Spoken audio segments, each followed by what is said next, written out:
우리 오늘 마태복음 16장의 말씀으로 세우는 것이 아니라 세워지는 것입니다 라는 말씀으로 하나님의 말씀을 함께 나누도록 하겠습니다. 저는 우리나라에 제주도가 있다는 게 참 좋은데요, 갈 때마다 마음이 편해지고 그 풍광이 아름다워서 저절로 하나님이 만드신 자연 속에 내 영혼이 깨끗해지는 경험을 하곤 하거든요. 근데 이 제주도에 기독교 명소가 하나 있습니다. 방주교회라는 아름다운 교회인데, 영락교회 장로님이 의뢰해서 세계적인 건축가인 이따미 준이라는 제1동포 건축가가 설계해서 만든 교회가 이 방주교회입니다. 이름처럼 이 교회는 물 위에 떠있는 교회처럼 보이거든요. 그래서 예배당에 들어가기 위해서는 징검다리를 건너야 돼요. 물 위에 놓여져 있는 징검다리를 건너야 이 방주교회에 들어갈 수 있습니다. 신기하죠? 그래서 저는 제주도에 가게 되면 꼭 주일이 끼면 방주교회에서 예배를 드리곤 했는데, 징검다리를 건너 교회로 들어가면서 마치 홍해를 건너는 이스라엘 민족처럼 제가 애굽 같은 세상을 건너 마치 물 건너편 하나님의 나라에 들어가는 느낌을 갖게도 되고요. 언덕에 세워진 방주와도 같은 이 건물의 외관을 보면서 새삼 우리를 구원의 방주인 이 교회로 불러주신 하나님의 손길을 느끼게 되더라고요. 아마 세계적인 건축가의 작품이니까 그 장소를 찾는 사람들이 저와 같은 마음을 갖게 되기를 의도하고 지었겠죠. 나중에 기회가 되면 여러분도 한번 꼭 제주도에서 이 방주교회를 들려보시면 좋겠습니다. 근데 건축학 교수인 양용기 씨가 지은 철학이 있는 건축이라는 책에 보면 이런 내용이 나옵니다. 제가 적어드렸는데 제가 한번 읽어드릴게요. 건축은 철학입니다. 건축은 심리학이기도 합니다. 건축은 그 시대의 메시지이기도 합니다.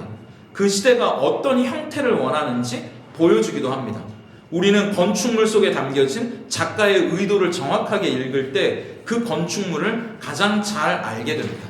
그렇기 때문에 설계자도 건축물의 자신의 의도를 정확하게 표현하려고 노력을 하고, 관찰자도 객관적인 관점을 가지고 건축물을 바라봐야 합니다. 맞는 말인 것 같아요. 중요한 문장을 다시 한번 읽어드릴게요.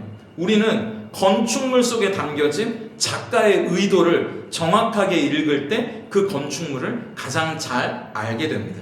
건축물 하나도 그냥 지어지는 법이 없이 건축자의 의도가, 건축자가 담으려고 하는 고유한 의미가 그 건축물 안에 담겨 있다는 거죠. 그렇다면 이제 눈에 보이는 예배당, 우리가 아름답다고 말하는 교회의 겉모습이나 우리가 들어와서 놀랐던 이 교회의 외관이 아니라 진짜 교회의 이야기를 해보면 어떨까요? 오늘 우리는 새로운 예배당, 이제 시간 빌려서 드리던 장소가 아니라 우리만의 주소, 우리만의 공간을 갖게 됐고, 마치 신혼집을 꾸미듯이 또 하나님께 올려드리는 장소로 많은 분들이 마음을 모아주시고 수고해주시고 기도해주셔서 이 예배당을 보수하고 이렇게 아름답게 꾸몄잖아요. 하지만 건축자의 의도를 정확하게 읽을 때 우리가 그 건축물을 가장 잘 알게 된다면, 눈에 보이지 않는 이 장소보다 눈에 보이는 이 장소보다 눈에 보이지 않는 진짜 교회, 예수 그리스도를 머리로 한 성도들이 모여있는 에클레시아, 이 공동체를 세워가시는 건축자의 의도도 우리가 정확하게 알아야 하지 않을까. 그래야 눈에 보이는 이 공간보다 위대하고 장엄한 예수 그리스도의 몸된 교회, 그리고 우리 교회를 위해 기도할 수 있고 하나님의 은혜를 구할 수 있기 때문이죠. 그런 의미에서 저는 목사님은 교회를 어떤 곳이라고 생각하나요? 라고 물어볼 때마다 저는 이 본문을 읽게 됩니다. 그리고 이 설교를 저는 교회가 어떤 곳인지를 물어보는 분들과 함께 나누기를 참 좋아하는데, 오늘 우리가 읽은 마태복음 16장 본문은 친히 교회의 머리가 되시는 예수님께서 드디어 스스로 교회를 세우시겠다는 청사진을 제자들 앞에 보이시는 가슴 뛰는 장면이에요. 13절을 한번 보시죠. 주보 안쪽에 말씀을 적어드렸는데요. 13절을 함께 읽겠습니다. 자, 예수께서 빌립보 가이사랴 지방에 이르러 제자들에게 물어 이르시되 사람들이 인자를 누구라 하느냐. 빌립보 가이사랴라는 곳은 여러분들에게 자주 이야기하는 것처럼 원래 있던 도시가 아니고 지금으로 말하면 저 분당처럼, 그리고 이 동탄처럼 유대 총독 빌립이 새로 만든 신도시입니다. 짓고 자기가 봐도 너무 멋있고 아름답게 지으니까 자기 이름을 붙이고 싶은데 황제의 눈치도 보여서 자기 이름 빌립도 붙이고, 그리고 황제의 이름 가이사도 같이 붙여서 가이사랴 빌립보가 됐죠. 그만큼 인간의 건축 기술이 집약돼서 그 위용을 자랑하는 그런 곳이 이 가이사랴 빌립보입니다. 18절에 바로 그곳에서 그런데 예수님은 내가 내 교회를 세우시겠다고 말씀하십니다. 그러니까 예수님이 친히 교회를 건축하겠다고 말씀하시는 이 장면을 통해 우리는 이 교회를 건축하시는 예수님, 하나님의 의도, 건축자의 의도를 정확하게 파악할 수 있습니다. 왜냐하면 건축의 청사진을 발표하는 이곳에서 예수님은 자기의 의도를 분명하게 보여주셨거든요. 그리고 성령께서는 그 의도를 그 시간 그 자리에 있었던 제자들 뿐만 아니라 오늘 이 말씀을 나누는 우리 모두에게도 분명하게 보여주실 거라고 믿습니다. 왜냐하면 교회는 그분의 교회일 뿐만 아니라 우리 모두의 교회이기도 해야 하기 때문이죠. 자, 제주도의 방주교회도, 그리고 오늘 우리가 새롭게 예배드리는 이 멋지고 아름다운 생각하는 교회도 이렇게 아름답게 지어지고 또 꾸며지고 사람들의 자부심이 된다면 하물며 예수님이 세워가시는 교회는 얼마나 아름다운 것일까? 상상만 해도 너무 좋지 않으십니까? 저는 막 가슴이 뛰는데요. 그렇다면 건축자이신, 친히 모퉁이돌이 되신 예수님이 직접 세워가시는 그 아름다운 교회는 과연 어떤 곳일까? 우리가 말씀을 통해서 함께 살펴보기 원합니다. 첫째, 예수님이 세워가시는 교회는 성공이 아니라 실패에서 시작되는 교회입니다. 우리 함께 18절을 읽어볼까요? 함께 읽겠습니다. 시작. 또 내가 네게 이르노니 너는 베드로라. 내가 이 반석 위에 내 교회를 세우리니 음부의 권세가 이기지 못하리라. 빌립보 가이사랴에서 예수님은 내가 누구냐고 물어보십니다.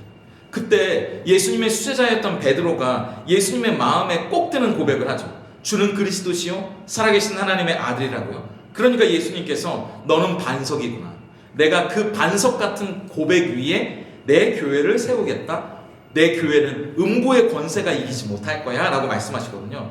근데 이게 무슨 말이냐면 예수님이 진짜 돌덩이 반석 위에 눈에 보이는 교회를 건축하시겠다는 말이 아니고 베드로라는 한 사람 위에만 교회를 세우시겠다는 게 아니고요. 사실 이 장면은 지금은 로마 카톨릭이 이 말을 그대로 문자 그대로 받아서 초대 교황 베드로부터 이어지는 천국의 열쇠, 교황은 그 열쇠를 가진 교황권을 가진 사람이기 때문에 교황의 말에는 오류가 없다라는 교황권을 옹호하는 장면으로 이 본문을 받으니까, 근데 그 당시 베드로도 얼마나 우쭐해졌겠어요. 그런데 얼마 지나지 않은 18절에 5절만 아래로 가보면 제가 여러분들에게 지난번에 한번 이야기했던 바로 그 장면이 나오지 않습니까? 23절입니다.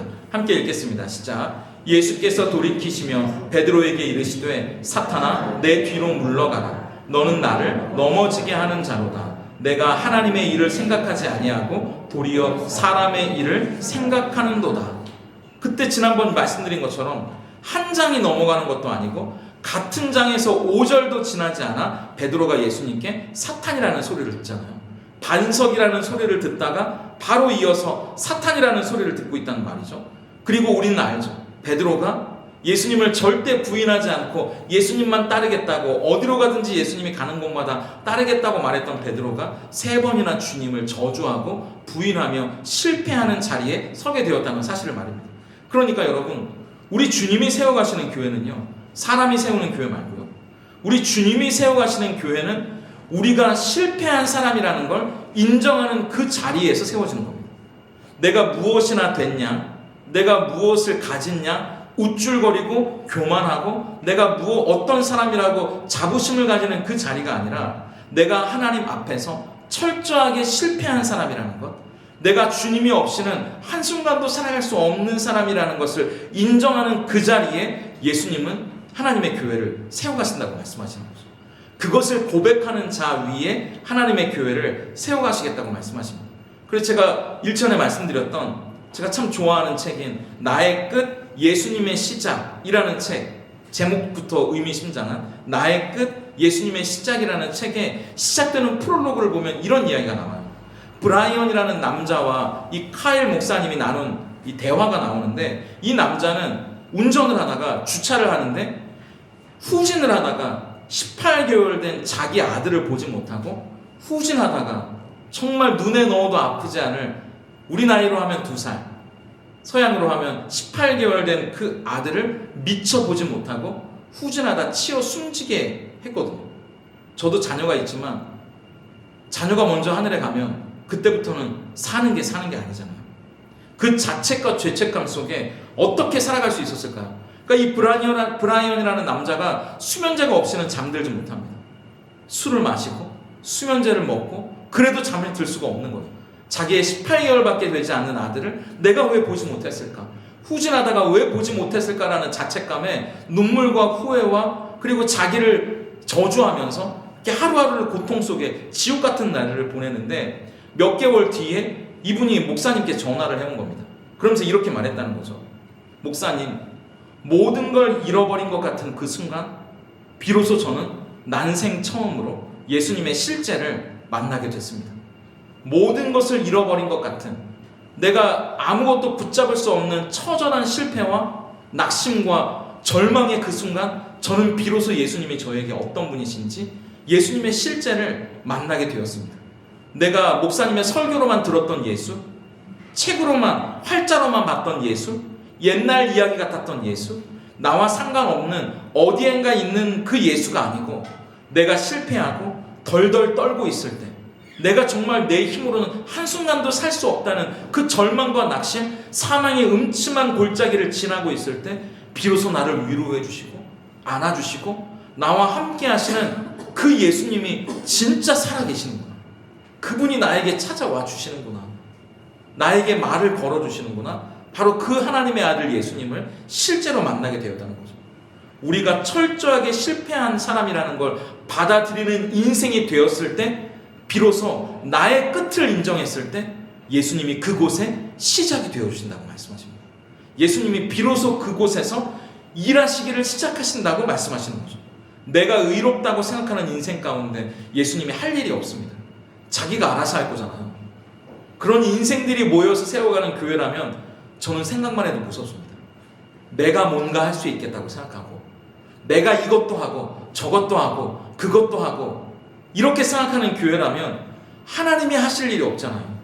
저도 교회를 세워가면서 내가 이것도 해야 되고 저것도 해야 되고 이걸 잘해야 되고 이걸 못하면 안 되고 근데 그 자리에 하나님이 일하시는 여백을 남겨두지 못하겠더라고요. 그러니까 자꾸 저를 자책하게 되고 저만 힘들어지고 또 제가 하나님 앞에 막 절망하고 낙심하게 되고 근데 그때 하나님이 하시는 음성은 딱 하나거든요. 네가 하는 게 아니라 내가 하는 거야. 그 음성 말이죠. 그건 비단 교회를 세워가는 저에게만 들려주시는 말씀이 아니라 우리 모두의 인생 가운데에도 하나님이 들려주시는 음성입니다. 네가 하는 게 아니라 내가 하는 거야. 그 음성 말이죠. 우리는 실패하고 실수하고 넘어지고 좌절하고 낙심하지만 그때 우리의 끝이라고 여겨지는 바로 그 자리에서 예수님은 시작하시고 하나님은 놀라운 일들을 이루어 가기를 시작하시는 거죠. 저는 우리 교회가 그렇게 우리는 이것도 할 수 있고 저것도 할 수 있고 내가 이것도 해야 되고 저것도 해야 되고가 아니라 우리가 남겨놓은 여백 가운데 하나님이 일하시기를 시작하는 교회, 우리는 끝이라고 여기는 그 자리에서 하나님이 무엇인가 새로운 일들을 꿈꾸게 하시고 시작하시는 그 교회, 그래서 우리가 했다는 것이 아니라 하나님이 하셨다고 고백을 드릴 수 있는 그런 교회, 실패한 사람들이 모여있는 이 자리에서 그러므로 나도 실패했고 너도 실패했으니 서로를 위로하고 격려하는 그곳에서 하나님이 그 실패를 듣고 우리가 꿈꾸지 못했던 언감생심 계획할 수 없었던 하나님의 놀랍고 새로운 일들을 이루어가는 놀라운 시작이 되는 교회, 우리의 끝 그러나 예수님의 시작이 되는 우리 생각하는 교회가 될 수 있기를 예수님의 이름으로 축복합니다. 그러니까 여러분, 교회의 시작은요 우리가 어떤 사람이었는지를 잊어버리지 않는 곳에서 시작하는 거예요. 인정하셔야 돼요. 나는 실패자라는 사실을 말이죠. 저는 실패한 사람입니다. 저는 실패한 목사고요. 불쌍하게 안 보셔도 돼요. 하나님이 다시 일으켜주실 거니까. 여러분도 철저하게 실패한 사람이에요. 그렇게 보지 마시고. 교회가 어떤 곳인지를 말하는 에베소서 2장 11절부터 13절을 여러분 눈으로 보시고 제가 세 번역으로 읽어드릴게요. 그러므로 여러분은 지난날에 육신으로는 이방 사람이었다는 사실을 명심하십시오. 손으로 육체에 행한 할례를 받은 사람이라고 뽐내는 이른바 할례자들에게 여러분은 무할례자들이라고 불리며 따돌림을 당하지 않았습니까? 그때 여러분은 그리스도와 상관이 없었고 이스라엘 공동체에서 제외되어서 약속의 언약과 무관한 외인으로서 세상에서 아무 소망도 없이 하나님도 없이 살았던 사람들이 여러분 아닙니까?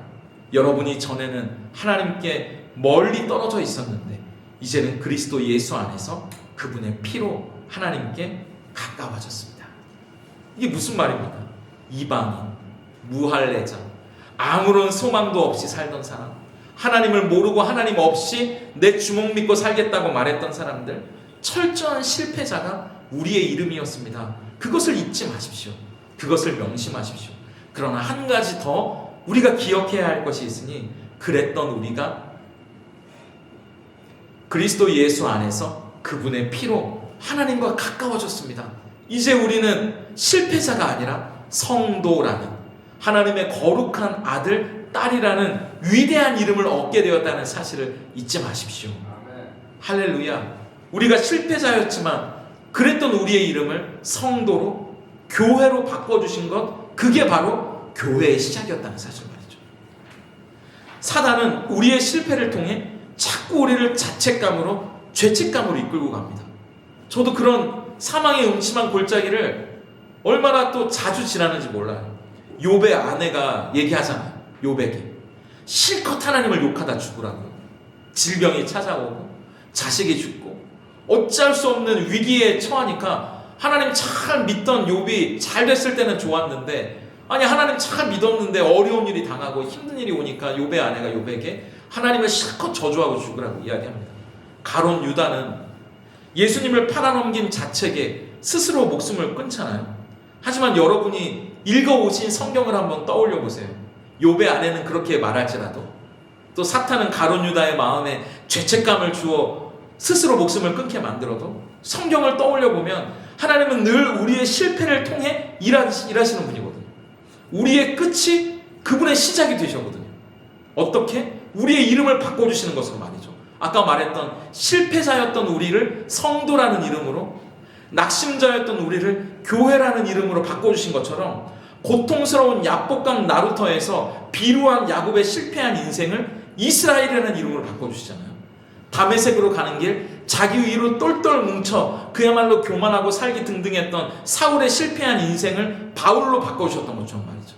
오늘 예수님은 베드로의 삶이 얼마나 실패와 실수를 거듭할지 알면서 우리의 이름도 시몬에서 베드로, 반석으로 바꿔주십니다. 실패자였던, 늘 흔들리고 불안해하고 두려워하고 낙심하는 우리의 이름을 반석이라고, 예수님 안에서 흔들리지 않는 굳센 반석과도 같은 사람으로 바꾸어 가겠다고 약속하시고, 바로 그렇게 우리를 바꾸어 가는 것이 교회가 될 것이라고 말씀하시는 거죠. 그래서 예수님은 17절에 베드로에게 이렇게 당부하시는데요. 함께 읽어볼까요? 함께 읽습니다. 시작. 예수께서 대답하여 이르시되 바요나 시몬아 내가 복이 있도다. 이를 내게 알게 하니는 혈육이 아니요 하늘에 계신 내 아버지시니라. 요한의 아들 시몬아 내가 복이 있구나. 이런 고백을 하는 걸 보니 참 대견스럽구나. 그러나 이 고백을 하게 하신 분이 하나님이시라는 건 절대 잊지 않았으면 좋겠다. 우리는 실패자였고, 우리는 낙심한 자였고, 지금도 불안에 떨고 걱정과 염려 가운데 흔들리는 사람이지만, 그럼에도 불구하고 예수님을 부를 수 있게 만드신 분이 하나님이라는 사실, 우리를 교회로 불러주신 분이 하나님이라는 사실, 예배 가운데 은혜를 얻고 또 한 주간을 살아가게 하시는 분이 하나님이라는 사실을 잊지 않았으면 좋겠구나. 그렇게 우리가 흔히 이야기하는 대로 개구리 올챙이적 잊어버리는 것이 아니라, 우리가 어떤 사람이었는지를 잊지 않을 때, 그럼에도 불구하고 우리에게 은혜를 주시고 우리를 만져주시고 만나주시고 일으켜주시는 하나님의 은혜가 실로 크고 위대하다는 것을 고백할 수 있는 곳이 교회라는 사실이죠. 그러므로 하나님 없이도 나는 충분히 잘할 수 있다고 생각하는 사람들, 나는 의롭다고 생각하는 사람들, 내가 무엇인가 된 것처럼 여기는 사람들이 모이는 곳이 교회가 아니라, 나는 철저하게 실패한 사람입니다. 하나님이 아니면 나는 한순간도 살아갈 수 없는 사람입니다 라고 고백하는 사람들이 모여있는 곳이 우리 생각하는 교회가 될 수 있기를. 그래서 우리가 끝이라고 생각했던 그 자리가 예수님의 시작이 돼요. 하나님이 그 끝에서, 우리의 인생의 끝에서 일하시기를 시작하고 새로운 일들을 꿈꾸게 하시고 우리에게 희망을 주는 곳, 바로 그곳이 이 생각하는 교회, 우리가 모이는 이 예배의 장소가 될 수 있기를 예수님의 이름으로 축복합니다. 왜 그것이 중요하냐면 실패해서 시작해야 우리는 예수님이 세워가시려는 두 번째 진도까지 나갈 수 있기 때문이에요. 예수님이 세워가시는 교회는 두 번째 사랑으로 진실한 관계를 맺어가시는 곳이기 때문입니다. 제가 여러분들에게 한번 이야기했던 것처럼 하나님의 열심, 구원 그 이후 이런 책으로 성화에 관해 한국 기독교에 큰 영향을 끼쳤던 박영선 목사님이 즐겨하시는 그 말씀, 저도 여러분들과 자주 나누잖아요. 여러분, 우리가 진짜 겸손해질 수 있는 비결을 알려드릴까요? 그건 우리가 철저하게 실패한 사람이라는 걸 인정할 때 가능해집니다. 그때야 내가 별 볼 일 없는 사람이라는 걸 알기 때문에 비로소 다른 사람에게 넉넉해질 수 있습니다. 그런 이야기를 하시더라고요. 우리가 아다시피 베드로는 엄청난 실패자였잖아요. 그런데 재미있는 사실은 베드로 곁에 베드로의 통역관으로 수지자라 불리며 그 곁을 지켰던 사람이 마가입니다. 근데 마가복음을 기록한 그 마가가 맞아요. 근데 그 마가가 어떤 사람이었는지 여러분 기억하시죠? 사도행전 15장 37절부터 39절의 말씀입니다. 우리 같이 읽어볼까요? 함께 읽겠습니다. 시작. 바나바는 마가라 하는 요한도 데리고 가고자 하나 바울은 밤빌리아에서 자기들을 떠나 함께 일하러 가지 아니한 자를 데리고 가는 것이 옳지 않다 하여 서로 심히 다투어 피차 갈라서니 바나바는 마가를 데리고 배 타고 구브로로 가고, 어떤 실수를 했는지 모르겠지만 초대교회 걸출한 두 지도자였던 바울과 바나바를 갈라서게 만들었던 장본인이 이 마가였거든요. 아마 이때는 천방지충, 철다선이 없는 사람이었나 봐요.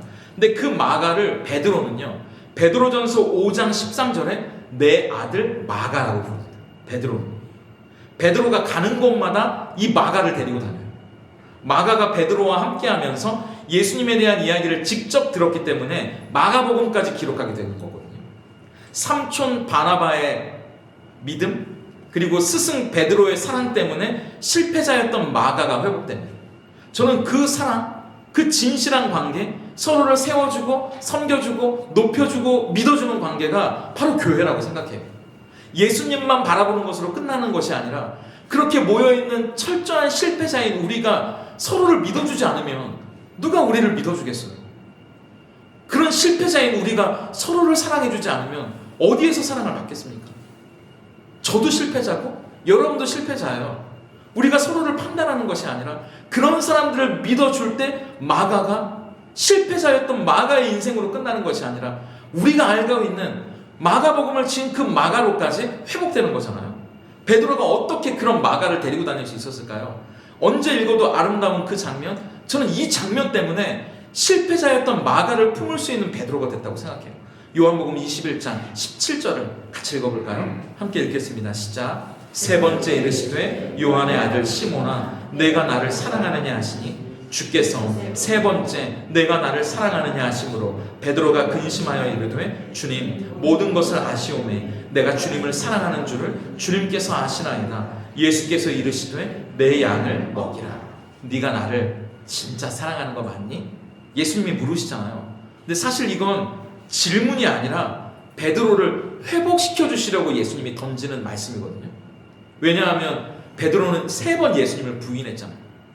철저하게 실패했던 사람이거든요. 성경에는 그냥 부인했다고 나오는데 원문을 보면 입에 담을 수 없는 욕설을 하면서 예수님을 부인했다고 나옵니다. 그게 베드로의 인생 가운데 잊혀지지 않는 실패의 기억, 떠올리고 싶지 않은 좌절의 상처였거든요. 그런데 그 예수님이 베드로를 회복시켜 주시는 거예요. 너 나 사랑하는 거 맞지? 그럼 됐어. 사랑하면 되지 뭐. 그렇게 말씀하시는 거예요. 우리가 다 베드로잖아요. 여러분 실패하지 않은 사람이 누가 있어요 여기? 아까 그래서 첫 번째가 중요하다고 했잖아요. 우린 다 실패한 사람이에요. 실패했는데 나는 저 사람보다 좀 덜 실패했고 저 사람보다 좀 작은 걸 실패했고 이게 무슨 의미가 있어요? 어차피 우린 다 실패자인데요. 하나님 보시면 독인 객인인데요. 그 안에서 도토리 키재기를 하는 것이 아니라 그렇기 때문에 하나님을 사랑하고 우리가 서로를 사랑해주면 되는 거예요. 그 사람의 잘못, 그 사람의 미숙한 점, 그 사람의 연약한 점, 그걸 보기 시작하면 여러분 한두 끝도 없습니다. 다른 사람이 여러분의 그걸 또 보게 될 거 아니에요. 그게 아니라 요한복음 13장 34절과 35절에 예수님이 교회라는 이름으로 모인 너희들은 이런 사람이어야 한다라고 말씀하시는 그 장면 기억하시잖아요. 요한복음 13장 34절과 35절 말씀이요. 같이 읽겠습니다. 시작. 새 계명을 너희에게 주노니 서로 사랑하라. 내가 너희를 사랑한 것 같이 너희도 서로 사랑하라. 너희가 서로 사랑하면 이로써 모든 사람이 너희가 내 제자인 줄 알리라. 베드로는 너 나 사랑하니? 라는 예수님의 말씀도 들었고 새 계명을 너희에게 주노니 너희가 사랑하라 라는 말씀도 베드로는 들었어요. 이게 나중에 기억났을 거예요. 성령을 받고 예수님의 말씀을 하나씩 둘씩 성령께서 떠올리게 하시면서 이런 말씀들이 베드로의 마음 가운데 우리도 왜 그렇잖아요. 우리의 잘못, 우리의 연약함들은 쉽게 잊혀지지 않거든요. 저도 우리 아이들을 보면서 때로는 아이들에게 화가 나고 부하가 치밀고 여러분들 다 그런 데가 있지만 근데 돌이켜 생각해보면 제가 그 나이 때보단 나아요.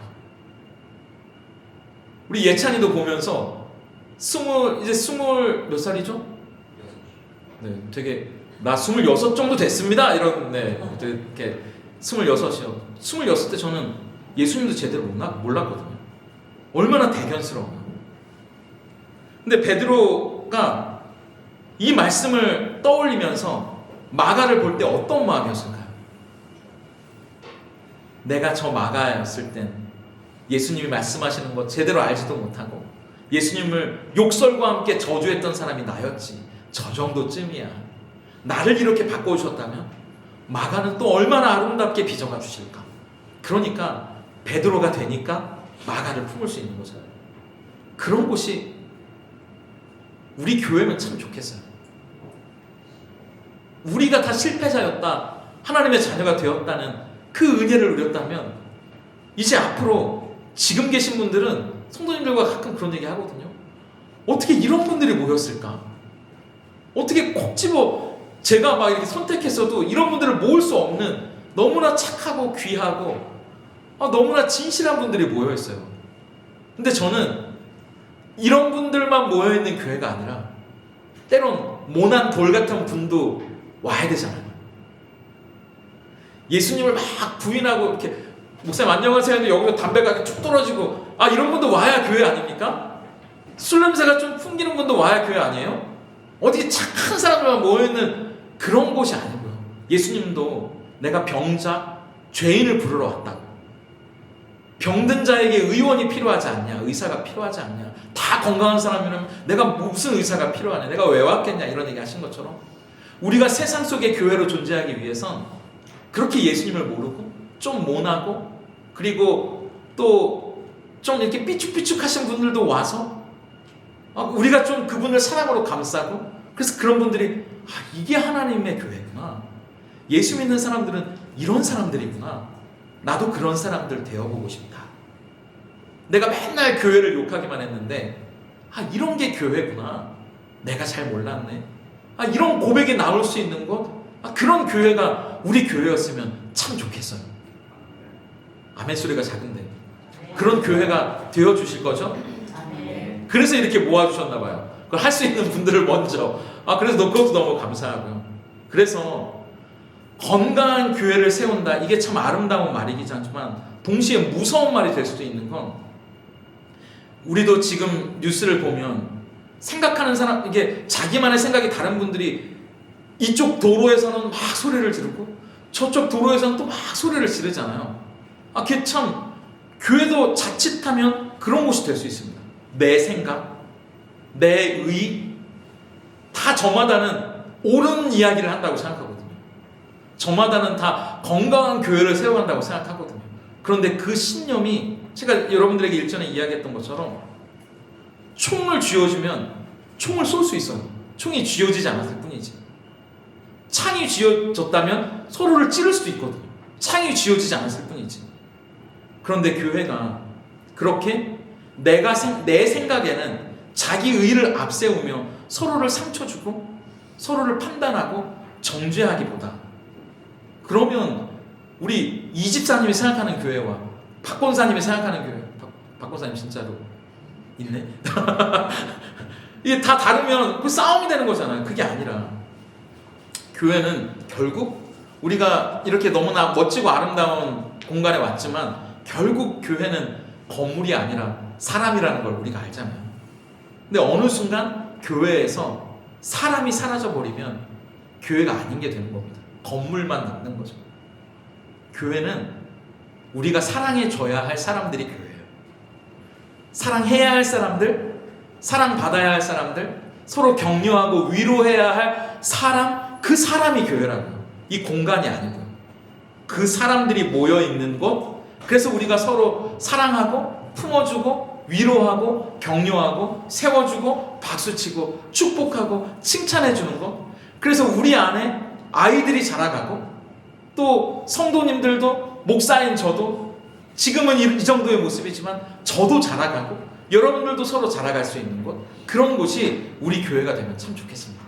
우리 생각하는 교회가 우리부터가 예수님의 사랑의 빚진 자라는 것을 잊지 않고 마가를 품었던 베드로처럼 새 계명을 주노니 서로 사랑하라는 계명에 순종했던 베드로와 같은 사람들 위해 세워지는 교회가 되기를 축복하고, 그래서 이제 앞으로 이 교회에 어떤 사람들을 하나님이 보내주실지 모르겠지만 기대돼요. 아마 우리가 사랑으로 품어야 할 사람들을 보내주실 겁니다. 그럴 때 우리의 넓은 품으로 그 사람들을 아낌없이 품어주고 그들의 손을 잡아줄 수 있는 그런 교회, 세상 속에 진짜 예수 믿는 사람들이 무엇인지를 보여줄 수 있는 그런 교회가 우리 교회가 될 수 있기를 예수님의 이름으로 축복합니다. 자, 지금까지 우리가 예수님의 교회 건축 청사진을 봤는데 실패를 인정하는 것이 그 기초가 되고 그 건물은 사랑이라는 철골로 지어져 간다. 그렇다면 이 실천은 어떻게 해야 될까? 방법은 어떻게 해야 될까? 그게 바로 적용이 될 텐데, 적용은 예수님을 발견하고 예수님과 함께 살아가는 실력을 키우는 겁니다. 이제 이 교회에서 말이죠.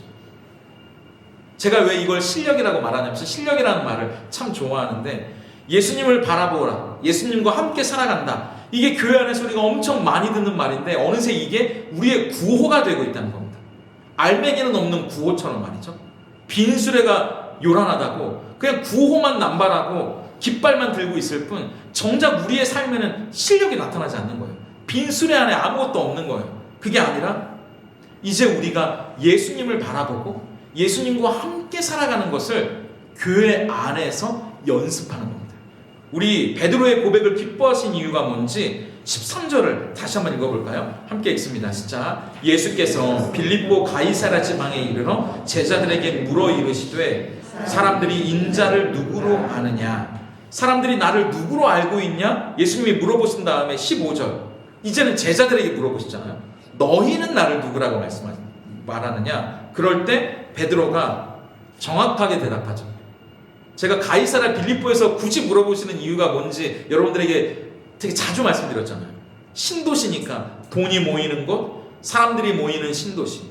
그래서 휘황찬란한 건물과 번쩍거리는 네온 사인 유흥가로 정신없는 곳이 신도시거든요. 그런 곳이 가이사랴 빌립보예요. 그러니까 사람들이 돈, 명예, 쾌락, 이런 게 다 최고라고 여기면서 모여드는 신도시였거든요. 그런데 그곳에서 너희는 뭐가 최고라고 생각하니? 나를 누구라고 생각하니? 물어보실 때 베드로가 정확하게 대답하지 않습니까? 16절 같이 읽어볼까요? 함께 읽습니다. 시작. 시몬 베드로가 대답하여 이르되 주는 그리스도시요 살아계신 하나님의 아들이십니다. 여기서 우리가 인정해야 될 건요, 우리가 베드로에 대해서 이러쿵저러쿵 얘기하지만 베드로는 사실 실력 있는 사람이에요. 그러니까 수제자가 됐겠죠. 엉뚱한 것으로 가득 찬 세상에서 예수님이 나의 인생의 최고라고 고백할 수 있는 사람이 베드로였거든요. 그런데 예수님이 원하시는 건 그게 다가 아니었습니다. 하나 더 남았는데 이제 네 고백이 네 삶이 되기를 원한다고 예수님 말씀하시는 거예요. 고백은 참 멋있구나 베드로야. 근데 이제 그 고백이 진짜 삶이 됐으면 좋겠다. 예수님이 베드로에게 원하시는 건 그거예요. 저도 저를 그렇게 돌아봐요. 목사기 때문에 설교는 준비하고 애쓴 만큼 멋들어지게 잘할 수 있겠죠. 그런데 설교가 저의 삶이 되지 않는다면 이건 빈수레가 요란한 거 아니겠어요? 설교가 저의 삶이 되는 순간 저는 그때 진짜 목사가 된 거예요. 그리고 여러분들도 하나님 앞에 올려드리는 고백이 여러분의 삶이 되는 순간, 그때가 진짜 하나님이 기뻐하시는 진짜 예수 믿는 그리스도인이 되는 거겠죠. 예전에 어떤 집사님께서 그런 문제로 저를 상담하러 온 적이 있거든요. 목사님, 저는 예수님이 구원자인 건 믿어지는데요, 저의 주인이라는 사실이 머리로는 이해가 되는데 삶 속에서 도무지 순종이 안 되네요. 화가 날 때, 때로는 혈기를 부리고 싶을 때, 누군가가 미워질 때, 그때 예수님은 제 마음에 없어요. 저의 주인이 아니에요. 그게 참 지나고 보면 제가 참 힘들어요. 근데 제가 그랬거든요. 집사님, 그래도 집사님은 예수님이 주인이라는 사실을 인정하시니까 얼마나 귀합니까? 사실은 솔직히 저도 그렇습니다. 목사지만 저도 고백은 하고 설교는 하지만 그렇게 살아가는 게 솔직히 너무 힘들거든요. 그래도 고백을, 설교를 삶으로 연결시키는 실력을 갖추기 위해 오늘도 노력하고 또 기도하고 하나님 앞에 몸부림을 칩니다. 넘어지면 일어나고 잘못하면 반성하고 또 말씀 보고 기도하고 예배하고, 그걸 하나님이 격려해 주시지 않을까요? 그렇게 쌓이고 쌓이다 보면 그게 우리의 실력이 되지 않을까요? 그러니까 집사님 힘을 내세요. 답은 없지만 우리는 그 길을 한 걸음 한 걸음 가는 거죠. 넘어지고 실패하고 쓰러지고 좌절했지만 또 실패했네. 그리고 다시 일어나서 예수님 바라보고 말씀 보고 또 다시 찬양하고 힘을 내보는 거죠. 그게 쌓이고 쌓이면 우리의 실력이 되는 겁니다. 그래서 우리의 인생이 있는 거죠. 속 썩이는 자녀들, 지질이 궁상 같은 가정, 스트레스 받고 경제적으로 압박이 끊이지 않는 직장, 밉고 안 보였으면 좋겠는 사람들을 만나야 하는 인간관계, 그 가운데서 예수님이 물어보시죠. 빌립보 가이사라 같은 그런 우리의 삶 속에 너는 나를 누구라고 생각하느냐고 말이죠. 그때 우리의 고백은 주는 그리스도시요 살아계신 하나님의 아들입니다 라고 고백하는 것을 넘어 그 고백을 삶으로 살아내는 진짜 숙제를 해가는 겁니다. 그런데 여러분, 그런 걸 연습하는 곳이 교회여야 한다는 거예요. 그럼 그걸 어떻게 연습하시겠어요? 혼자. 그걸 연습하는 장으로 하나님은 우리를 교회로 부르시는 거예요. 교회 안에서 그걸 연습하는 거예요. 예수님 바라보는 연습을 우리는 주일 예배 가운데 하는 거예요. 여러분, 그래서 이 예배가 하나님을 만나는 것이 중요한 이유는 우리는 이 예배를 통해 하나님을 바라보는 것을 연습하고 하나님의 말씀을 내 마음에 채우는 연습을 하고, 그리고 기도하고 찬양하면서 그렇게 연습하고 노력하고 애쓰고 준비해서 그 힘을 가지고 실전으로 나가는 겁니다. 세상이 실전이 되는 거예요. 그래서 하나님은 이 교회로 우리를 불러주시는 겁니다. 그렇기 때문에 여러분, 교회 안에서 드러나는 건 예수님이어야 합니다.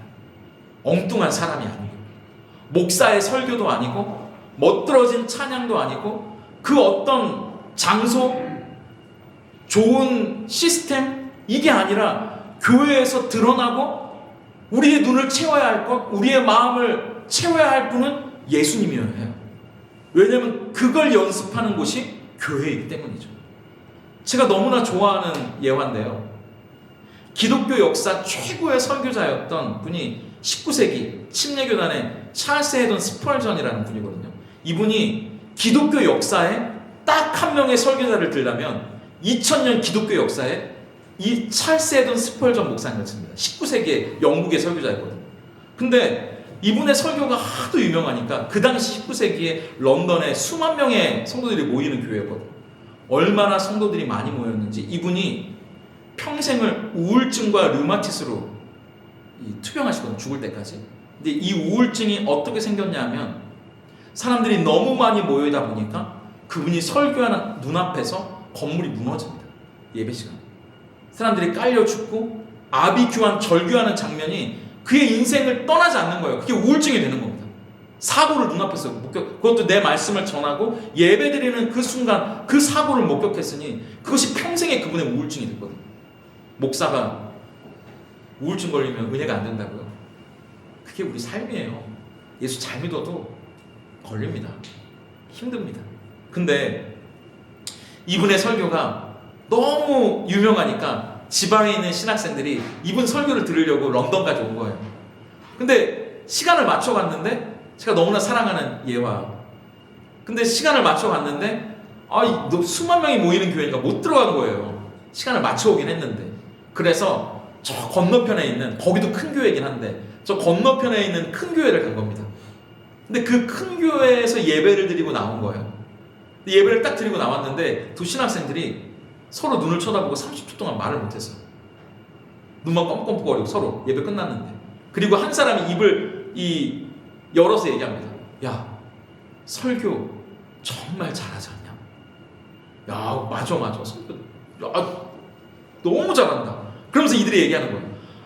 아니, 스펄전 목사님 설교 들으러 왔는데 이 건너편에서 목회하려면 이 정도 설교는 해야 되는구나. 아니, 이분도 설교가 이렇게 너무 좋은데 스펄전 목사님은 도대체 얼마나 설교를 잘할까? 더 기대가 되는 거예요. 그래서 다음 주에는 우리 1시간 일찍 오자. 아니, 2시간 일찍 오자. 런던 지방에서 다음 주에는 진짜 2시간 일찍 온 거예요. 그러니까 들어가서 그분 설교를 듣고 싶어서. 스펄전 목사님 건너편에 있는 교회 목사님도 이 정도로 설교를 잘한다면 너무 기대가 되잖아요. 설교 진짜 잘한다. 그래서 그 다음 주에 2시간 일찍 와서 스펄전 목사님 이제 교회에 들어갔습니다. 일찍. 그리고 예배를 드렸어요. 예배가 마쳤어요. 이 친구 둘이 또 나왔어요. 지난주처럼 똑같이 서로의 눈을 보면서 30초 동안 아무 얘기를 못하는 거예요. 그리고 한 명이 또 입을 열어요. 뭐라고 말했을까요? 지난주보다 낫다 이랬을까요? 이렇게 얘기해요. 야, 우리 예수님 정말 멋지지 않냐? 우리 예수님 그분의 사랑과 은혜가 정말 위대하지 않냐? 여러분, 이 차이를 아시겠어요? 설교를 잘하는 사람은 그 사람의 설교가 들리죠. 그러나 진짜 위대한 설교는 그 사람은 없고 예수님만 보이는 거죠. 예수님만 남아요. 그분이 어떤 분인지, 그분이 우리의 인생에 얼마나 아름답고 위대한지를 보여주는 그 설교야말로 청산유수처럼 유려하고 장엄하게 하지 못한다고 해도 진짜 그분을 보여주는 설교야말로 위대한 설교죠. 마찬가지예요.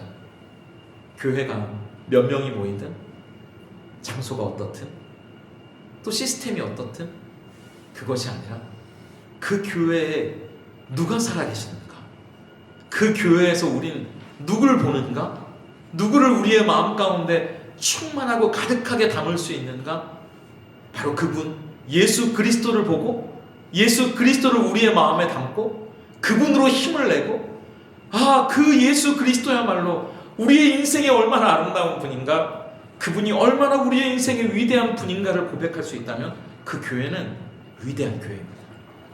저는 그분을 바라보고 그분을 마음에 담고 그분을 찬양하고 그분을 높이고 그분이 우리의 인생의 주인 되는 것을 경험하고 연습하는 곳이 우리 생각하는 교회가 됐으면 좋겠어요. 바로 그것을 위해 하나님은 따로따로 각자의 자리에 있는 그리스도인들을 교회로 부르시는 거예요. 이 교회 안에서 우리는 그것을 연습하는 거예요. 다른 것이 아니라 예수님을 우리의 머리로, 그분을 바라보고 그분으로 우리의 마음을 채우고 그분으로 행복해지는 연습을 우리는 이곳에서 하는 거죠. 그게 바로 우리가 앞으로 세워가야 할, 아니 우리가 세우는 것이 아니라 주님이 세워가실 교회의 모습입니다. 저는 그렇게 우리 생각하는 교회가 예수님으로 가득한 교회, 예수님만 바라보고 예수님을 따라가는 실력을 이곳에서 연습하고 갖춰가는 그런 교회가 될 수 있기를, 그런 우리 한 사람 한 사람, 저부터 그런 목사, 우리 모든 성도님들 될 수 있기를 예수님의 이름으로 축복합니다. 말씀을 맺으면서 오늘 본문 18절을 한번 같이 읽어볼까요? 우리 18절을 함께 읽겠습니다. 시작. 또 내가 내게 이르노니 너는 베드로라. 내가 이 반석 위에 내 교회를 세우리니 음부의 권세가 이기지 못하리라. 저는 제가 힘들고 영적으로 침체가 될 때마다 여기에 제 이름을 넣어서 읽어봐요. 자, 이제 나도 너 이 목사에게 말한다. 이주원, 너는 베드로라. 내가 이 반석 위에 내 교회를 세우리니 음부의 권세가 이기지 못하리라. 너 아무개야, 내가 반석과도 같은 너의 고백 위에 내 교회를 세우리니 음부의 권세가 이기지 못할 거야. 그러면 제가 우쭐거리는 마음이 드는 게 아니고요. 어떤 마음이 드냐 하면 내가 세우는 게 아니구나, 이런 마음이 드는 거예요. 여기 보면 내가 내 교회를 세우리니가 되거든요. 베드로는 실패하고 넘어지고 좌절하고 낙심하고 불안해하는, 흔들리는 우리와 똑같은 사람이거든요. 베드로가 중요한 게 아니고요, 세우는 분이 중요합니다. 내가 내 교회를 세우리니 내가 세우기 때문에 음부의 권세가 이기지 못할 거야. 여러분 한 사람 한 사람이 교회예요. 아까 우리가 찬양했던 것처럼 우리는 주의 움직이는 교회거든요. 하나님이 여러분을 붙들고 계시고 여러분을 교회 삼아 주셨기 때문에 어떤 세상의 악한 어둠의 권세도 여러분을 무너뜨리지 못할 거예요. 어떤 음부의 권세도 여러분을 쓰러뜨리지 못할 거예요. 하나님이 여러분들을 붙들고 계시기 때문입니다.